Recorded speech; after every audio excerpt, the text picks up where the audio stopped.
Hello guys, మనకి India versus Australia border Gavaskar ట్రోఫీలో భాగంగా మనకి గాబా టెస్ట్ అయితే డ్రాగా ముగిసిపోయింది. అయితే ఈ టెస్ట్లో కనుక చూసుకున్నట్టయితే మనం ఒకానొక సినారియోలో మన ఇండియా గెలిచిద్దేమో అన్న సినారియో కూడా క్రియేట్ అయింది. సో ఎందుకంటే మనం కొట్టాల్సింది కేవలం 275 రన్స్ మాత్రమే, అది కూడా 54 ఓవర్స్లో.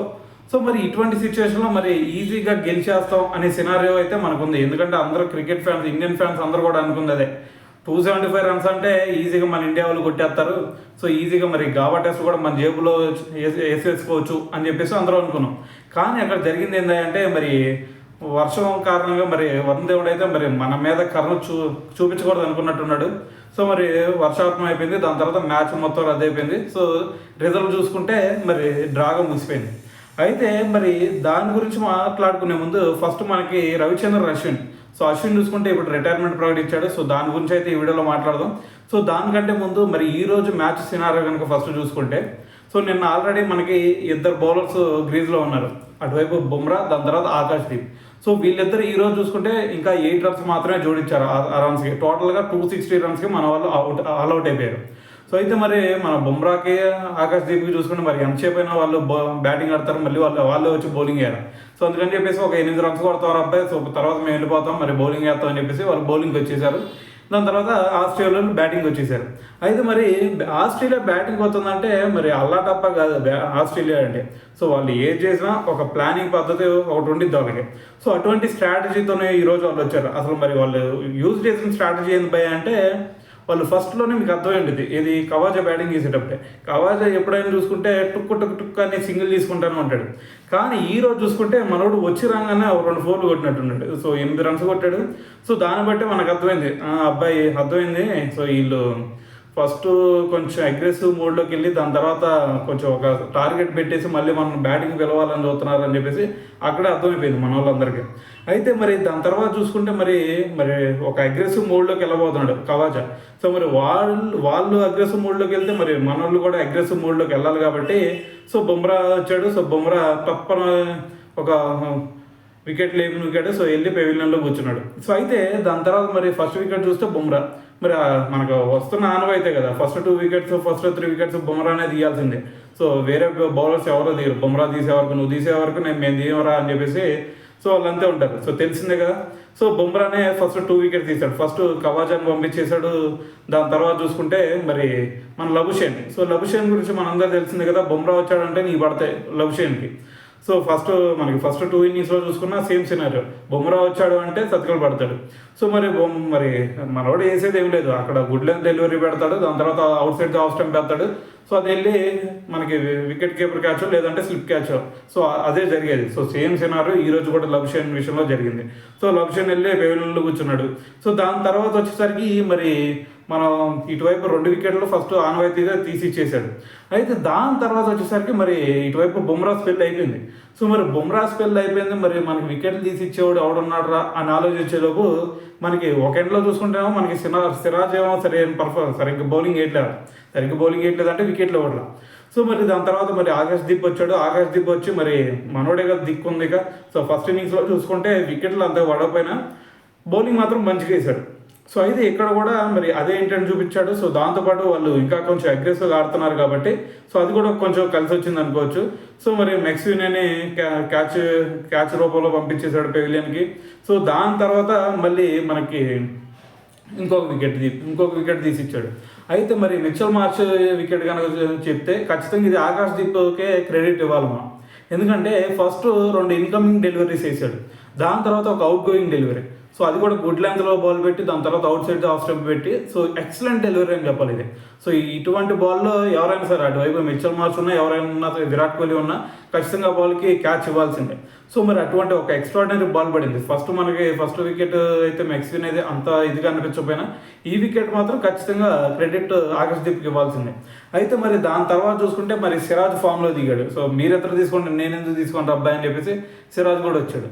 సో సిరాజ్ వచ్చి మరి సిరాజ్ది కొంచెం గుడ్ రేట్లో పడిందని చెప్పొచ్చు, ఎందుకంటే ఫస్ట్ వికెట్. సో ఏమాట కామాట. So first Steve Smith catch అయితే ఖచ్చితంగా ఇది గుడ్లో మెల్లగా పట్టింది అది. సో అయితే మరి అది లెగ్ సైడ్ వచ్చిన బాల్, సో దాన్ని కొంచెం లెగ్ సైడ్ తరలిద్దాం అనుకున్నాడు. సో ఎడ్జ్ తీసుకొని మరి కీపర్ క్యాచ్ వెళ్ళిపోయింది. సో ఆ క్యాచ్ కూడా మరి రిషబ్ పంత్ గుడ్ ఎట్లో పెట్టాడు, ఎట్ట పెట్టాడు తెలియదు కానీ ఎక్సలెంట్గా పెట్టాడు క్యాచ్ మాత్రం.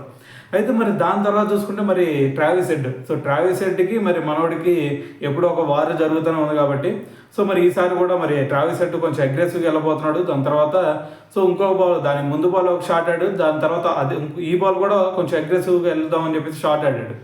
అయితే ఈ బాల్ మరి అక్కడే లేచింది, వెళ్ళి కీపర్ క్యాచ్ స్లిప్లో పడింది. సో అదేమో మన పంతే ఉన్నాడు కాబట్టి అతనే తీసుకోవాలి కాబట్టి కీపర్గా, సో అతనే తీసేసుకున్నాడు, క్యాచ్ అయిపోయింది. అయితే దాని తర్వాత మరి 7 వరకు బాగానే ఉంది. మరి దాని తర్వాత మనకి అటువైపు అలెక్స్ క్యారీ ఉన్నాడు ఒక ఎండ్లో, ఇంకొక ఎండ్లో చూసుకుంటే ప్యాట్ కమిన్స్ వచ్చాడు. సో మరి ప్యాట్ కమిన్స్ బ్యాటింగ్ చూస్తే నాకు ఒరే ప్యాట్ కమిన్స్కి మళ్ళీ KKR match, CSK versus KKR match గుర్తొచ్చింది, ఏంద్రా బాబు ఎన్ని కొడతాడు రా బాబు అని నాకైతే అనిపించింది పర్సనల్గా. ఎందుకంటే అతను సింగిల్ ఆడదామనే ఇంటెంట్తో అయితే రాలేదు ఈరోజు.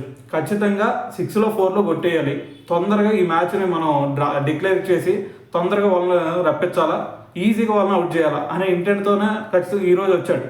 సో అదేవిధంగా మరి ఈరోజు చూసుకుంటే 22 రన్స్ చేశాడు, అది కూడా అగ్రెసివ్ మోడ్లో 6 కొట్టాడు, 4లు కొట్టాడు. సో కొంచెం అగ్రెసివ్ మూడ్తోని ఈరోజు ఆడాడని చెప్పాలి.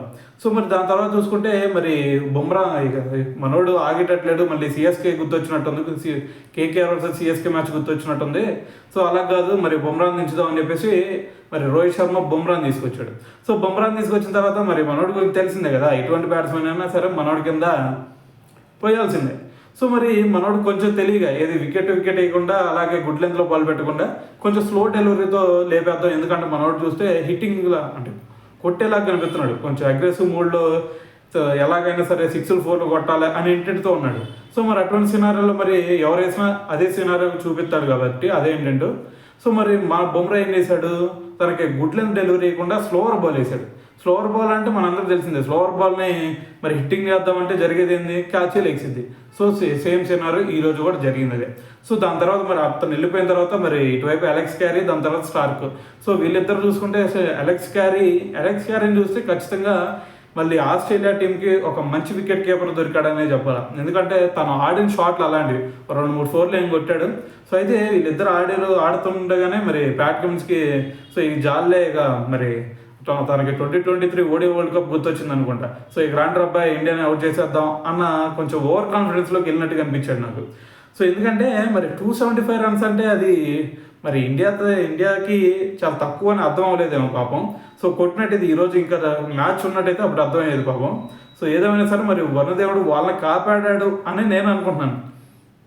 ఎందుకంటే 275 రన్స్ అంటే మన వాళ్ళు, అది కూడా 54 అంటే మరి రన్ మేషన్ ఖచ్చితంగా వచ్చేవాడు. ఈరోజు విరాట్ కోహ్లీ ఇటువంటి మ్యాచెస్లోనే విరాట్ కోహ్లీ 2.2 వచ్చింది మనకు బయటికి. సో మరి ఈరోజు మరి మ్యాచ్ వాళ్ళకి అనుకూలంగా ఉందేమో అనిపించింది. సో దీని గురించి అయితే మరి ఊహాగానాలు పక్కన పెడితే సో ఇద్దరు కూడా ఒకే లెవెల్లో అయితే చెప్పాలి. సో అయితే దాని తర్వాత మరి మొత్తం చూసుకుంటే ఈరోజు మరి 275 రన్స్ అయితే వాళ్ళు టార్గెట్ ఇవ్వడం జరిగింది. అయితే మరి దాని తర్వాత మన వాళ్ళు బ్యాటింగ్ వచ్చారు. సో బ్యాటింగ్ రావడం వచ్చే రంగానే ఒక 8 రన్స్ కొట్టారు. ఫస్ట్ ఓవర్లో ఒక 4, దాని తర్వాత ఓవర్లో ఒక 4 కొట్టారు. సో అప్పటికే మరి బ్యాట్ లైట్ సరిగ్గా లేదు కాబట్టి సో వెనక పంపించేశారు మళ్ళీ అంపైర్స్. సో అయితే దాని తర్వాత మరి బ్యాట్ లైట్ ఉందని చెప్పేసి సో మరి లంచ్ బ్రేక్ మొత్తం మనకి టీ బ్రేక్ తీసుకుంటారు అబ్బాయిలు అని చెప్పేసి పంపించేశారు. సో మరి టీ బ్రేక్ లోపలనే మనకి ఆ బ్యాట్ లైట్ కాస్త ఇంకా చిన్న చినుకులుగా పడింది. ఆ చిన్న చినుకులు కాస్త ఇంకా విజృంభించేసింది. సో దీంతో చేసేది ఏం లేదు కదా, ఇంకా మరి అక్కడ ఆరేది లేదు, పెట్టేది లేదు. సో ఇంకా మ్యాచ్ అయితే డ్రాగా చాలే అబ్బాయి, ఈ మ్యాచ్ చెరో 4 పాయింట్లు తీసుకోండి అని చెప్పేసి ఎంపైర్లు ఇద్దరికి ఒక 4 పాయింట్లు చేసి పంపించేశారు. అయితే మరి ఇదంతా పక్కన పెడితే సో ఈరోజు కనుక మ్యాచ్ ఓవరాల్గా చెప్పాలి అంటే నా ఒపీనియన్ ఇది, ఖచ్చితంగా మనకి ఇంకొక రోజు కనుక ఈ వర్షం ఏమి లేకుండా ఇంకొక 1 డే కనుక మనకి ఛాన్స్ ఉన్నట్టయితే, అసలు అవసరం లేదు ఈరోజే, ఇంకొక 2-3 గంటలు టైం ఉన్నట్టయితే ఈజీగా మనకి జైస్వాల్ ఒక అగ్రెసివ్ ఇంటెంట్తో ఆడాడు. దాని తర్వాత విరాట్ కోహ్లీ ఒక అగ్రెసివ్ మూడ్ వచ్చేది. దాని తర్వాత రోహిత్ శర్మ చెప్పలేను కానీ ఎందుకంటే ఫామ్లో లేడు కాబట్టి, ఒకవేళ రోహిత్ శర్మ ఫామ్లో ఉంటే ఇదంతా అవసరం లేదు మనకి. సో మిగతా వాళ్ళతో ఎవరితో కూడా ఎవరి పర్ఫార్మెన్స్ ఇవన్నీ అవసరం. రోహిత్ శర్మ కనుక ఫామ్లో ఉన్నట్టయితే మొత్తం కూడా మొత్తం లేపడేసేవాడు ఒక 30 ఓవర్లోనే మొత్తం. సో ఏదైనా సరే మరి ఈ మ్యాచ్ అయితే డ్రా అవడం జరిగింది. సో దాని తర్వాత ఇంకొక 2 మ్యాచ్లు ఉన్నాయి మనకి. సో సిడ్నీలో ఒకటి. సో అయితే మరి ఆ 2 మ్యాచ్ల్లో మన వాళ్ళు 2 గెలిస్తే ఇంకా ఎవరి మీద కూడా మన వాళ్ళు డిపెండ్ అవ్వాల్సిన అవసరం అయితే లేదు. మనం వరల్డ్ టెస్ట్ ఛాంపియన్షిప్ ఫైనల్కి వెళ్ళాలి అంటే ఖచ్చితంగా ఆ 2 మ్యాచ్లు గెలిస్తే డైరెక్ట్గా మరి అయితే వెళ్ళిపోవచ్చు. సో మరి అలా కాకుండా మరి ఒక మ్యాచ్ గెలిచి ఒక మ్యాచ్ డ్రా అయిందంటే మరి మన వాళ్ళు శ్రీలంక మీద డిపెండ్ అవ్వాలి, లేదంటే పాకిస్తాన్ మీద అయితే డిపెండ్ అవ్వాలి. ఎందుకంటే సౌత్ ఆఫ్రికాకి పాకిస్తాన్ మ్యాచ్లు ఉన్నాయి, ఇటువైపు ఆస్ట్రేలియాకి శ్రీలంక మ్యాచ్లు ఉన్నాయి. సో మరి వీళ్ళ మీద అయితే డిపెండ్ అవ్వాల్సి వచ్చింది.